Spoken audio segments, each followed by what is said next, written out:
I found my boyfriend's TikTok account where he made a video called Rating My Girlfriend's Friends. He gave all of them high scores, and then rated me a 0 out of 10. My 26th birthday wasn't just ruined, it was poisoned.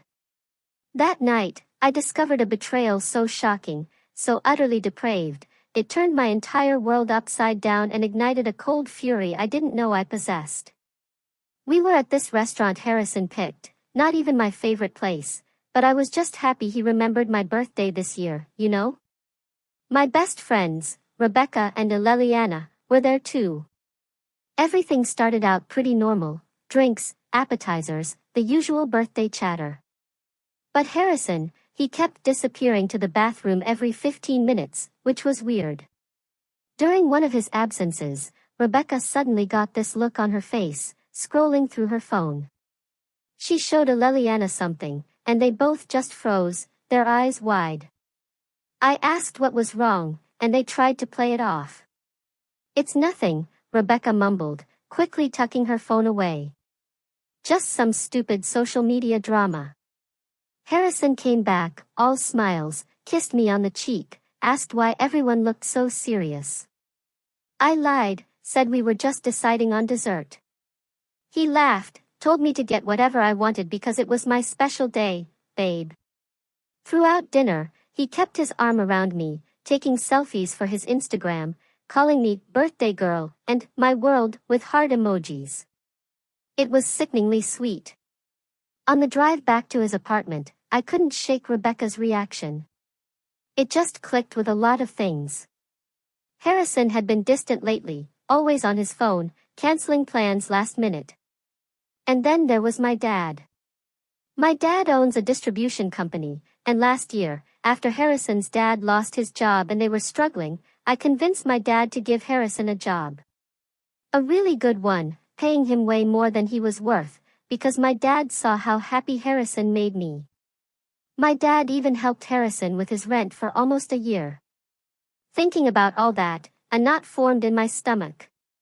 When we got back to his apartment, he told me he had a special birthday surprise for me. I just said I was tired. He got annoyed, said he'd gone to all this effort and I was being ungrateful. That was the final straw. I waited until Harrison fell asleep beside me. Then, with a pounding heart, I texted Rebecca. "Show me what you saw." 3 dots appeared immediately. She was typing, then stopping, then typing again. Finally, her message came through. "Are you sure? It's bad." My response was instant, "Just show me." The link landed in my messages seconds later. I clicked it with shaking hands, and there it was. Harrison's secret TikTok account. The one he swore he didn't have because TikTok is stupid and for kids. It had a whole series called Rating My Girlfriend's Friends, and the latest video had my face in the thumbnail with a big red X over it. My heart was a drum in my ears. I pressed play. Harrison's voice, clear as day, filled the silent room. "And finally, this is my girlfriend. Yes, I'm suffering. She's fat, ugly, and delusional. I'm only with her because her dad pays my bills. Look at this creature." The video was from our beach trip last month. I'd been so self-conscious about wearing a bikini, and Harrison had told me I looked beautiful. He'd taken pictures of me, smiling, telling me how proud he was of me for facing my fears. And then he'd used those exact pictures to humiliate me online. The comments were worse. His friends, laughing. One wrote, "Bro, leave that whale." And Harrison had hearted it. Hundreds of comments like that. He'd replied to them all, agreeing, laughing along.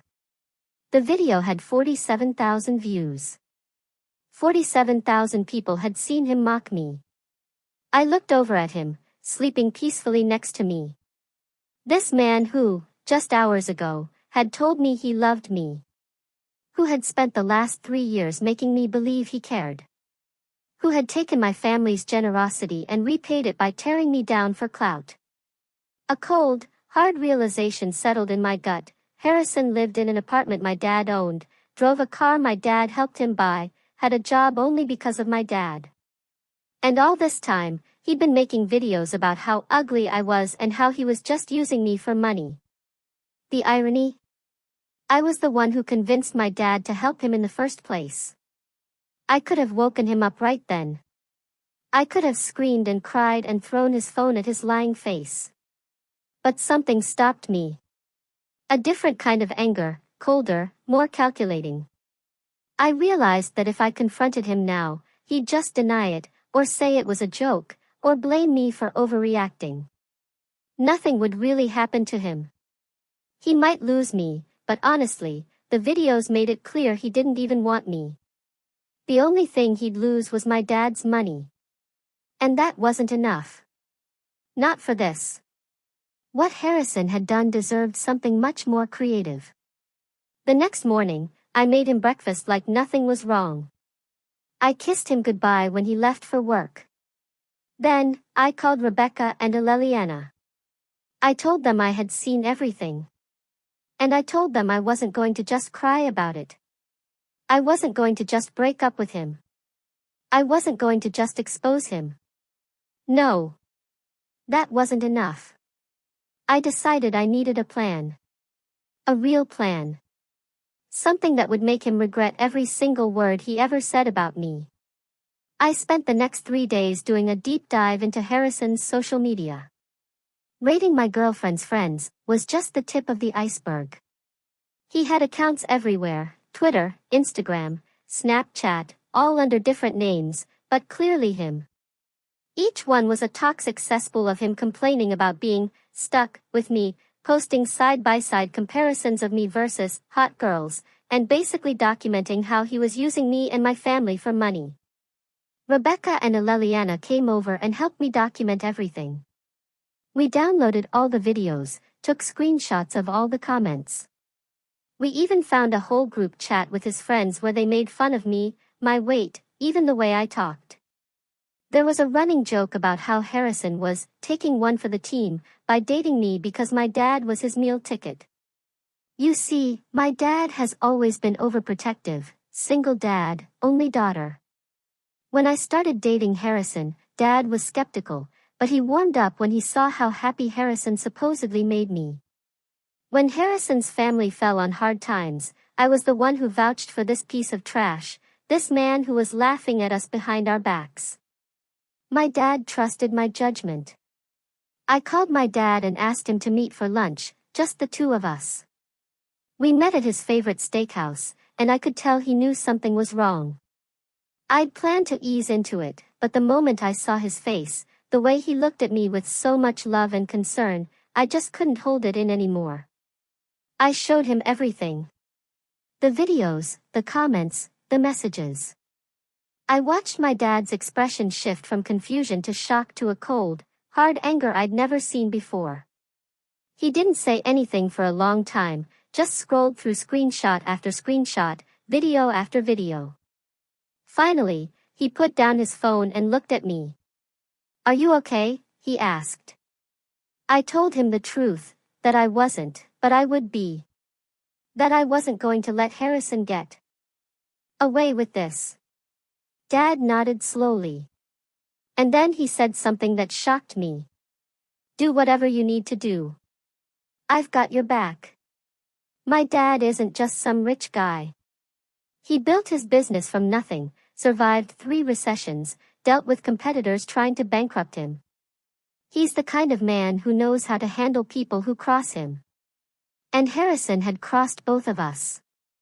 We made a plan, a real plan, something that would make Harrison regret ever thinking he could use us.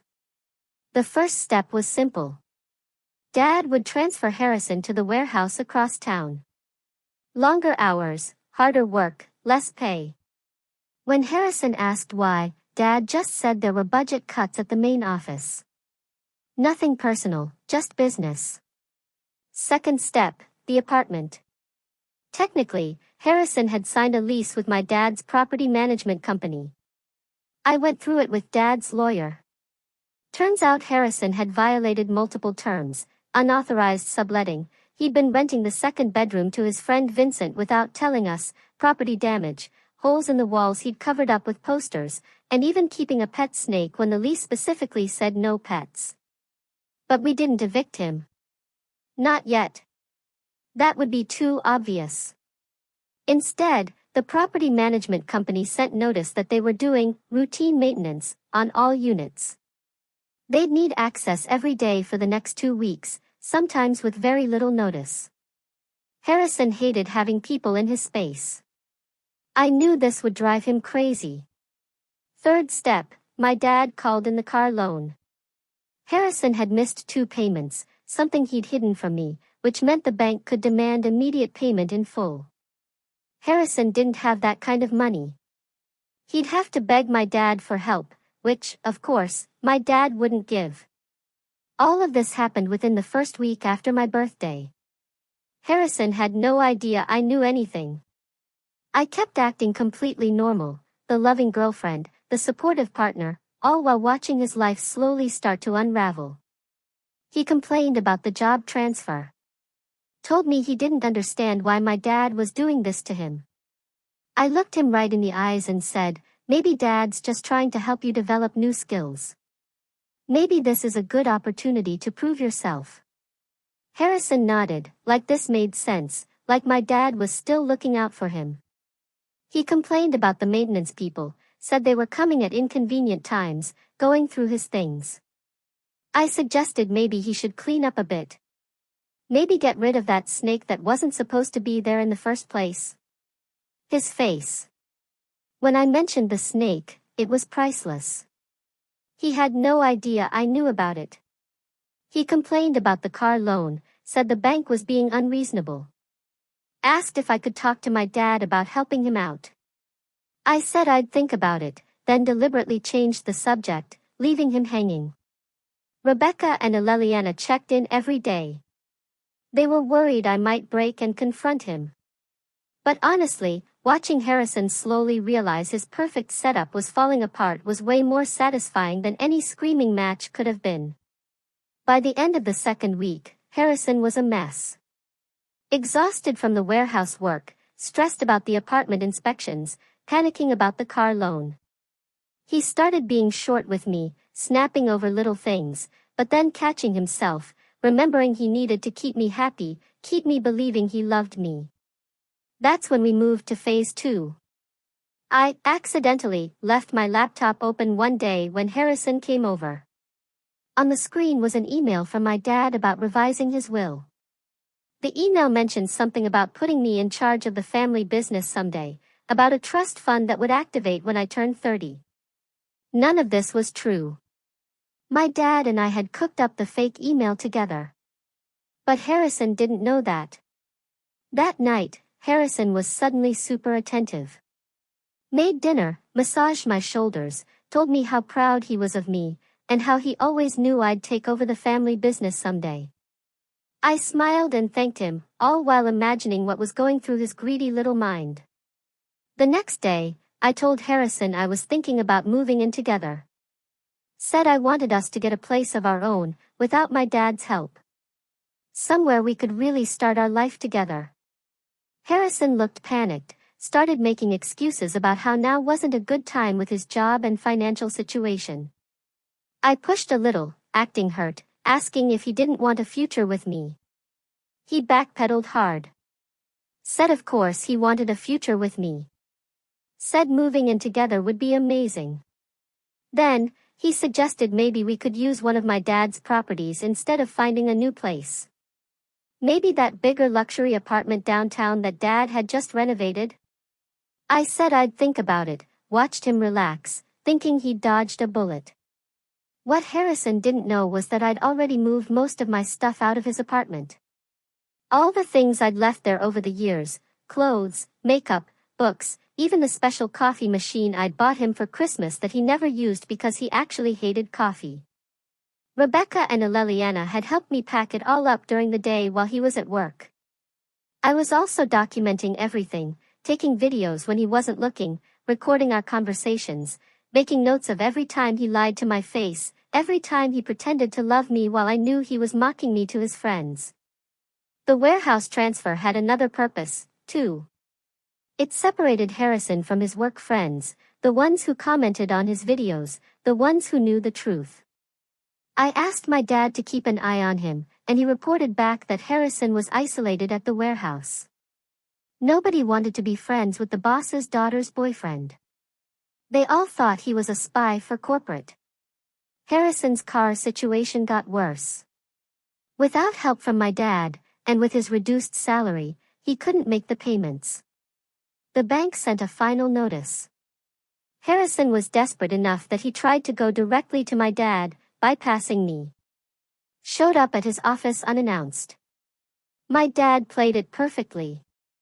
He listened to Harrison's story about financial hardship, about how much he loved me and wanted to build a future with me, about how embarrassed he was to ask for help again.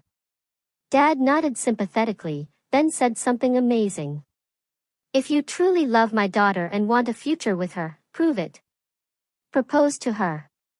Make a commitment. Then we'll talk about financial help. Harrison came to me that night, practically bouncing with excitement. Told me he'd had a great talk with my dad. That dad had given him some man-to-man advice about our relationship.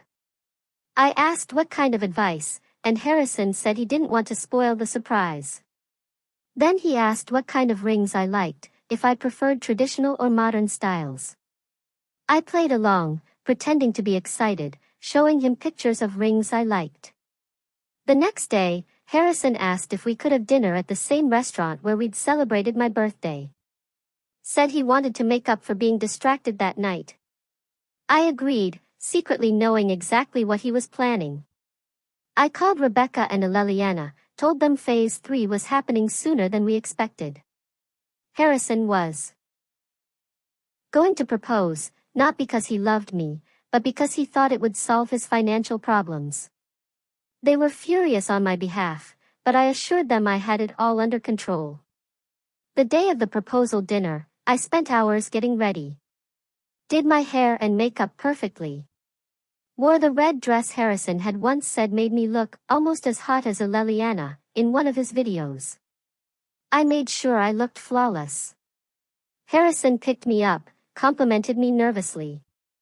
Kept touching the pocket of his jacket where I assumed the ring was hidden. He'd been weirdly insistent about driving, even though his car was at risk of being repossessed any day. Now I understood why. He wanted to create the perfect proposal moment. At the restaurant, Harrison was sweating, kept checking his phone, seemed distracted. I asked if everything was okay, and he said everything was perfect. Ordered champagne, started talking about how we met, our first date, all these memories that he claimed to cherish. The whole time I was thinking about those videos, about him calling me fat and ugly and a creature, about him telling the world he was suffering by being with me, about all the comments from his friends that he'd laughed at and encouraged. Just as the dessert arrived, Harrison got down on one knee, pulled out a small box, started saying how much he loved me, how he couldn't imagine his life without me, how he wanted us to be together forever. I looked at his earnest face, at the cheap ring he'd probably put on credit because he was broke. At the people around us starting to notice and smile, thinking they were witnessing a beautiful moment. And then I said exactly what I'd been planning to say all along. No. Harrison's face froze. He clearly hadn't expected that. Tried to laugh it off, thinking I was joking. I wasn't. I said it again, louder this time. No. Harrison got up, confused and embarrassed, asked if we could talk about this somewhere private. I said no again. Said I was perfectly comfortable having this conversation right here, right now. Then I took out my phone, pulled up the TikTok video, turned the volume all the way up, pressed play. And finally, this is my girlfriend. Yes, I'm suffering. She's fat, ugly, and delusional. I'm only with her because her dad pays my bills. Look at this creature. His face went white, then red. He tried to grab my phone, but I moved it away. Told him not to touch me ever again. It was chaos right after. People at the next table were whispering. The server hovered like she might need to intervene. Harrison's eyes were wild, darting from me to my phone to the door like he was calculating his escape. He hissed at me. "You're making a scene. You're embarrassing yourself. Let's just talk outside." I said, "No. I'm done pretending." I told him I knew everything. Every video, every message, every disgusting joke. And by the way, I added, I'd already moved out, already taken back every single thing of mine you ever touched. I told him he'd lost his meal ticket, lost his easy ride, and the only thing he'd ever be remembered for was being a coward who mocked the one person who ever had his back. He stormed out, left me sitting there with the check and the ring box. The fallout started that night. He blew up my phone, calls, texts, then voice messages full of rage, then desperation, then threats. I blocked him. He tried Instagram, then Snapchat, then even emailed me at my old college address. I blocked everything. He tried leaving notes at my apartment, but I'd already told building security to keep him out. He called my dad's office, pretending it was about work, but my dad had already told the receptionist to screen every call. Rebecca and Aleliana came over, ready to celebrate, but all I wanted to do was shower and scrub the smell of him off my skin. I spent hours scrolling through every message, every post, every old video, deleting them one by one. I wanted to erase him, not just from my life, but from the last 3 years of my memory. Over the next week, things got messy. Harrison started showing up at places he knew I'd be. My favorite coffee shop, the grocery store by my office, even the gym. He'd hang around outside pretending to text, pretending to bump into me by accident. He'd try to talk, try to apologize, but it was always the same. "I'm sorry you're upset. I'm sorry you misunderstood. I'm sorry you saw those things, but you know I love you. You know I need you. You know I can't do this without you." I never gave him the satisfaction of a response. I walked past him like he was invisible. One night, Rebecca and I were leaving a bar when we saw his car idling across the street. I looked at her, she looked at me, and without a word, I whipped out my phone and started filming. I walked straight up to his window and asked if he was lost. He looked startled, then mad, then tried to play it off like he was waiting for a friend. I told him to leave or I'd call the cops. He started to protest, but Rebecca was already on the phone. He peeled out, tires screeching, and that was the last time I saw him in person for a while. But the online stuff didn't stop. He started posting vague crap about fake people, and betrayal, and women who ruin good men. His friends jumped in, tried to DM me, tried to harass me, but I'd already locked down everything. I changed my number, wiped my socials. I wasn't scared. I was just done.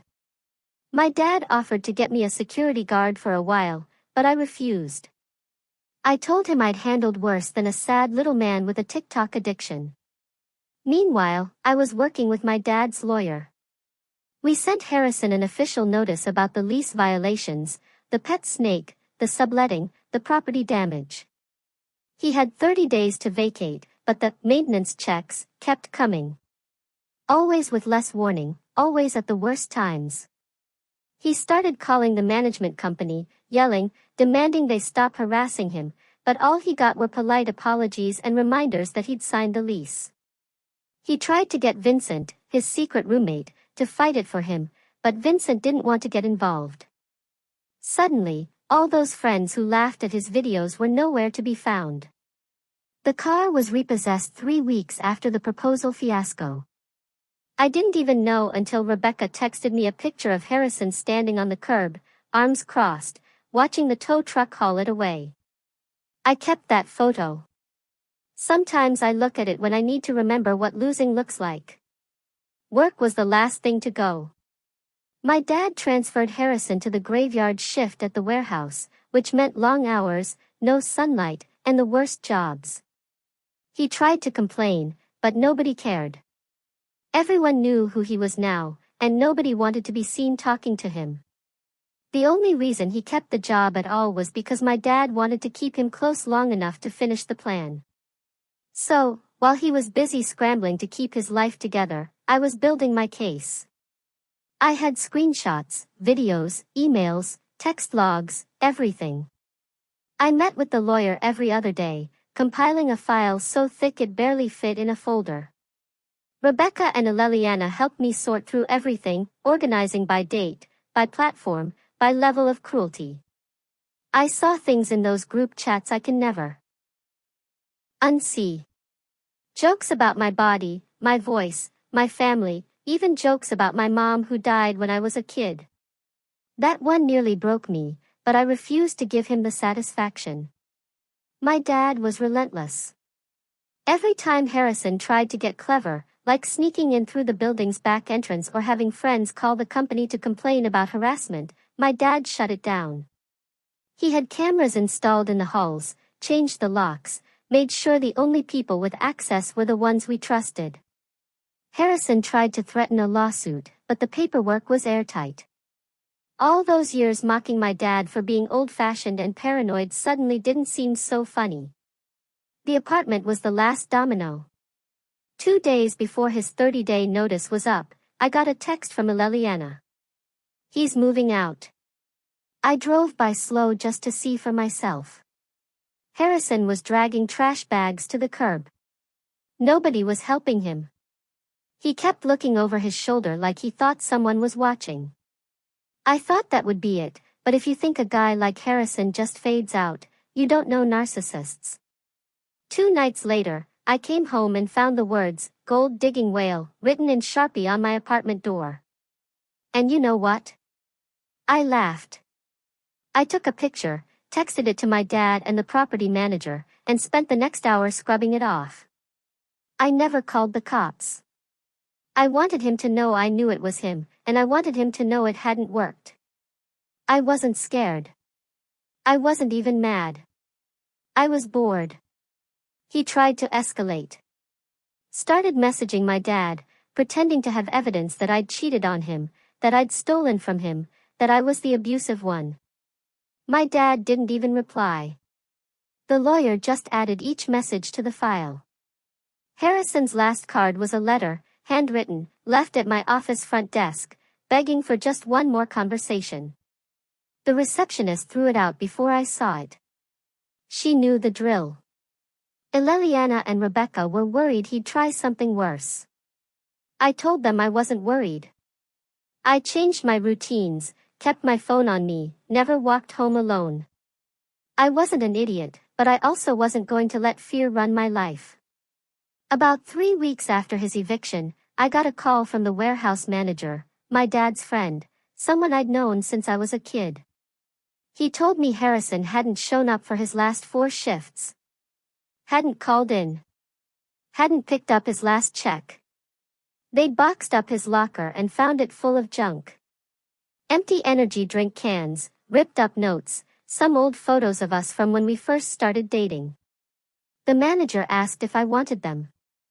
I said, throw it all out. Then Monday morning, I walked into my office and there he was, Harrison, sitting on the curb outside the building, holding a cardboard sign that said, "Please forgive me." He looked like hell. 3 days worth of stubble, eyes red, hands shaking. He didn't look up as I walked past, just kept staring at the ground, clutching his stupid sign like it was going to change anything. The receptionist caught my eye and mouthed, "He's been here every morning for 3 days." I shrugged. I told her, if he comes inside, call security. She said, already did. I sat at my desk, opened my laptop, and got to work. By lunchtime, he was gone, but the sign was still there, propped up against the trash can outside. I took a picture, texted it to Rebecca, Eleliana, and my dad, just in case you wanted a laugh. I don't know what Harrison will try next. But I know that whatever it is, he'll never get forgiveness, never get my attention, never get another chance. Part of me wondered if seeing Harrison outside my office would be the end, like he'd finally hit rock bottom and disappear. But of course, that's not how guys like him work. If you've ever been used, humiliated, and then stalked by someone who's convinced you owe them forgiveness, you know the sign is never the end. It's just the start of a new game where the rules are even more pathetic. I kept waiting for him to escalate, but honestly, I think he'd already run out of moves. Still, I wasn't stupid. I kept my phone on me at all times, checked the lobby before I left, told the receptionist to keep an eye out. I wasn't giving him an inch. Not after everything. The next week was this weird limbo. Harrison didn't show up again, at least not where I could see him, but I started hearing from people I hadn't talked to in years. Old college friends, distant cousins, even a girl from high school I barely remembered. "Hey, is everything okay? Did something happen with you and Harrison? Someone saw him outside your work." I even got a message from Vincent, who hadn't spoken to me since all of this started. And it was just this rambling wall of text about how Harrison was in a bad place. Maybe I could just meet with him for 5 minutes, just so he can have closure. I blocked him without even reading the rest. I was done giving any of those people my time, energy, or empathy. If you're still friends with a man who built a brand out of shaming the woman who saved his ass, you're dead to me. Period. The official eviction process wrapped up. The apartment was trashed. Holes in the walls, beer stains on the carpet, a smell like something had died in the vents. The property company charged Harrison for every penny. My dad laughed when he saw the invoice. Karma, he called it. I agreed, but I didn't really care about the money. I cared that he was finally, officially, out. One day at work, I got a call from the warehouse. The manager said Harrison had come in to pick up his last paycheck. Tried to start an argument about being wrongfully terminated. The manager told him, "You were never terminated. You just stopped showing up." Harrison yelled, ranted about my dad, about how he was being set up, how he deserved better. The manager said he just handed him the check, watched him leave, and locked the door behind him. I thanked him for letting me know, asked if there was anything I needed to do, and he laughed. "Just keep living your life, kid." By the time my birthday rolled around again, I realized I hadn't thought about Harrison in days. Not even when I passed our restaurant. Not even when I saw his old car parked on the street, well, not his anymore. I took a deep breath. I went to dinner with my friends and my dad. Let them toast me and tell embarrassing stories. Let myself laugh until my stomach hurt. I wore the red dress, the one Harrison always said was too much.